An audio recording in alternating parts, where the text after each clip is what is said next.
1. Is it wrong to wear makeup? Let's first begin with a definition before we tackle the issue of sin. What we commonly refer to as makeup are various substances and chemical compounds people wear for the express purpose of enhancing their appearance. Modern times, the use of cosmetics, makeup, is not limited to females, or to being applied only to the face. Non-facial scars or birthmarks are sometimes covered, or used only by adults. Teenagers sometimes use them to cover the effects of acne. Without a doubt, makeup has been a hotly debated, and many times divisive, topic among churches and fellowships. Some women have even been ejected from church services, and told never to come back, because they dared to wear cosmetics. Discussions centering on whether the use of makeup, which is not clearly delineated in Scripture, are acceptable or not a sin, have raged for quite a while. During the past several generations, some of the strongest debate among fundamentalists and evangelicals regarding sin has centered around questionable practices. Some of the key issues have been drinking alcoholic beverages, smoking, card playing, wearing makeup. It should be noted that English words such as makeup or lipstick are not found in Scripture. Direct references to the use of cosmetics are somewhat rare in the Old Testament, occurring only 4 times: 2 Kings 9:30, Isaiah 3:14-16, Jeremiah 4:30, and Ezekiel 23:40. The first biblical reference involves former Israelite Queen Jezebel painting her face, applying makeup, in order to try to win the favor of Jehu, the newly anointed king of Israel. 2 Kings 9:1-6:30.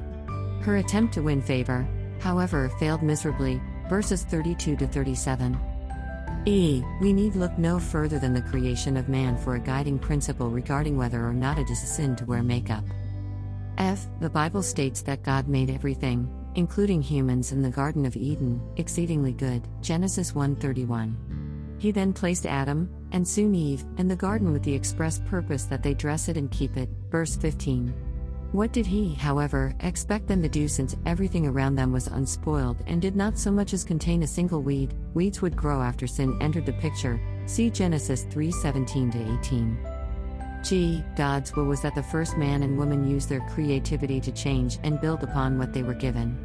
Rather than commanding they leave everything untouched, since it was already good, he expected and desired that they alter, guided by righteousness and wisdom, the garden to expand it and further beautify it as they saw fit. Enhancing what the Eternal made was not wrong. Based upon this principle, it is not a sin if a woman uses makeup to enhance her appearance and the natural beauty she has received. What we find in the New Testament is not a condemnation of makeup as a sin, but rather admonitions regarding its proper place and priority in a person's life. The Apostle Paul encourages Christian women to dress modestly and not draw unnecessary attention to themselves by how they look. Though makeup and cosmetics in general are not forbidden, emphasis should be placed far more on doing good than looking good, 1 Timothy 2:9-10. Peter also admonishes females, especially those married, to place their primary focus not upon how they look but rather on manifesting a righteous character, 1 Peter 3:3-4.